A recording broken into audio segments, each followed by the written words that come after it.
بسم اللہ الرحمن الرحیم، السلام علیکم۔ پروگرام رمضان کریم کے ساتھ میں ہوں آپ کا میزبان یاسر خان۔ ناظرین، پہلے عشرے کا اختتام ہے اور قرآن مجید رمضان میں پڑھا جاتا ہے، سمجھنے کی کوشش بھی کی جاتی ہے۔ قرآن مجید مکمل ضابطہ حیات ہے اور آپ کی زندگی، ہماری زندگی، اس کا مکمل نظام اور اس کی پوری گائیڈ لائن قرآن مجید میں بیان کر دی گئی ہے اور بتا دیا گیا ہے۔ اسی کے اوپر یہ کیسے کیا گیا ہے اور اس کی کیا افادیت ہے، کیا اہمیت ہے، اس پر بات کرنے کے لیے ہمارے ساتھ موجود ہیں پروفیسر ہما اسماعیل صاحبہ۔ اور ہما اسماعیل صاحبہ جو ہیں وہ اسلامک اسکالر ہیں، principal Minhaj College of Shariah and Islamic Sciences Multan کی سربراہ ہیں۔ ان سے بات کریں گے۔ بہت شکریہ ہمیں جوائن کرنے کے لیے۔ پروفیسر صاحبہ، یہ بتائیے گا کہ قرآن مکمل ضابطہ حیات جو ہے وہ کیسے ہے، مطلب پوری زندگی کا جو ہے وہ اعادہ کیسے کرتا ہے قرآن؟ بسم اللہ الرحمن الرحیم۔ حضور صلی اللہ علیہ وآلہ وسلم کی وصال کے بعد، میں بات یہاں سے شروع کروں گی کہ آقا علیہ السلام کی وصال کے بعد حضرت بی بی عائشہ صدیقہ وہ قرآن کا، حدیث کا درس دیا کرتے، صحابہ کو سکھایا کرتے تھے۔ تو ایک دن حضرت ابو ہریرہ نے حضرت بی بی عائشہ صدیقہ سے پوچھا کہ صحابہ بھی پڑھتے تھے کہ آپ کے نزدیک جو ہے وہ قرآن کیا ہے؟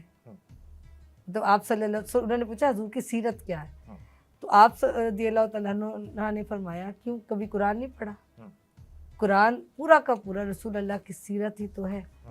اب سیرت رسول کی بات کریں یا قرآن کے کمپلیٹ کوڈ آف لائف ہونے کی بات کریں گے، کمپلیٹ جو ہے وہ ضابطہ حیات ہے، وہ ایک ہی چیز ہے۔ اور یہ ہمیں بی بی عائشہ صدیقہ رضی اللہ تعالیٰ عنہ جو بہت ہی بڑی ہستی ہیں، خاص ہستی ہیں، ان کی بات سے یہ بات سمجھا دی گئی۔ اب قرآن پہ عمل کر کے ہماری پوری لائف گزر سکتی ہے، کیوں؟ کیونکہ قرآن اصل میں سنت مصطفیٰ صلی اللہ علیہ وسلم، اور جب ہم حضور صلی اللہ علیہ وسلم کی سنت سیرت کو پڑھتے ہیں تو اس میں ہم نہیں دیکھتے ہیں کہ آقا علیہ السلام اتنے زیادہ دیر مصلی پہ بیٹھے ہیں، لیکن حضور تربیت دے رہے ہیں کہ ہاں سجدے پسند ہے، لیکن ان سجدوں کے درمیان میں اگر کبھی ایسا ہوا کہ تم نے رات کو تہجد میں گزار دی اور تمہارا ہمسایہ بھوکا سویا ہوا ہے، اس کے خوراک کی ضرورت تھی اور تمہارے پاس تھا، بے شک تم تہجد میں تھے، تم جو بھی عبادت کر رہے تھے، لیکن اس کی کیئر کیوں نہیں کی؟ تو فرمایا کہ وہ شخص میرے ساتھ نہیں ہوگا، چاہے وہ تہجد گزار رہا ہے، نفل پڑھ رہا ہے، نیکی تو حاصل کر لے گا، میرے سائے میں نہیں ہوگا۔ کیوں؟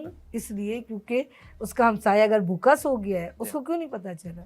تو ہمیں سکھاتا ہے کہ آپ کی ہیومینٹیز کو کیسے ڈیولپ کرنا ہے، جار ہونا، جار کہتے ہیں عربی زبان میں ہمسائیگی، اس کو کیسے آپ نے اسٹرانگ کرنا ہے۔ یہ چیز آج ہمارے یہاں بہت ویک ہو گئی ہے۔ ریلیشنز جو ہیں آپس کے رشتے، سگے ریلیٹیوز کا بھی آپس میں رشتہ تھوڑا نا کھچا گیو اینڈ ٹیک سسٹم پہ رکھ دیا، جبکہ ایسا تھا نہیں۔ تو اسلام ہمیں یہ سکھا رہا ہے، سنت رسول ہمیں سکھا رہی ہے، قرآن نے خود پوری قرآن کو آپ پڑھیں، میں نے اس دن بھی بات کی تھی کہ عبادات کو آپ کاؤنٹ کریں تو دے آر ویری لیس۔ ہماری پوری لائف کا، اگر میری 60 سال کی زندگی ہے اس میں جس کو ہم عبادت کہتے ہیں، جس میں نماز، روزہ، زکوٰۃ ہے، اس کو کاؤنٹ کریں نا تو پوری لائف کا 60 سالہ زندگی میں 5 سے 6 سال نہیں بنتے، باقی جو 55-54 سال رب نے دیے ہیں وہ سارے کے سارے وہ بھی تو عبادت میں ہونے چاہیے۔ وہ قرآن ہمیں سکھاتا ہے۔ قرآن کہہ رہا ہے کہ آپ کی لائف میں تسبیحات کیا ہے، تو اس کے لیے ہمیں سمجھنا پڑے گا نا کہ آپ کی تسبیح کیا ہے۔ آپ کی تسبیح کہتے ہیں ہم، ہمارے تو تسبیح وہ ہے نا، وہ دانے پہ دانہ گرتا چلا جائے، ٹک ٹک تسبیح چل رہی، یہ نہیں۔ بابولے شاہ نے کہا نا تسبیح پھری پر دل نہ پھڑیا کی لینا تسبیح پھڑ کے۔ تو تسبیح جو اللہ نے قرآن میں لکھا ہے نا کہ ہر شے اللہ کی تسبیح بیان کرتی ہے، یسبح للہ ما فی السماوات و ما فی الارض، جو کوئی زمین و آسمان میں اللہ کی تسبیح کرتا ہے۔ تو تسبیح وہ یہ نہیں کہ وہ سبحان اللہ ہی کہتے پھرتے ہیں، اللہ اکبر۔ تسبیح کا ایک ڈائمینشن، ایک جو ڈیفینیشن ہے ایک ڈائمینشن سے، وہ یہ کہ اپنی ڈیوٹی پے کرتے ہیں، اپنی ذمہ داریاں ادا کرتے ہیں۔ تو ایسے ہی انسانوں کی بھی کچھ ذمہ داری ہے، جیسے پانی کی ذمہ داری پیاس بجھانا ہے، سورج کی ذمہ داری روشنی تپش دینا ہے، ہواؤں کی ذمہ داری ہے کہ آپ کو آکسیجن پرووائڈ کرے۔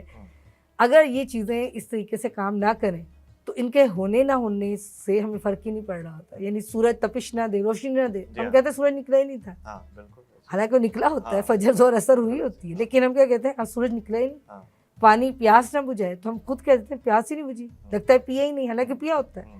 تو بالکل اسی طرح انسان ہوں میں، آپ ہیں، ہمارا ایک زندگی ہے، ہماری ذمہ داری اللہ نے لگائی عبادت کرنا، جو ہم اس پہ بات کرتے رہے ہمیشہ۔ تو عبادت کرنے میں کیا چیز ضروری ہے وہ قرآن سے پوچھ لیتے ہیں۔ تو قرآن ہے مختلف جگہوں پر، میں آپ کو ایک مثال دیتی ہوں، بڑی پیاری مثال ہے حضرت موسیٰ علیہ السلام کی۔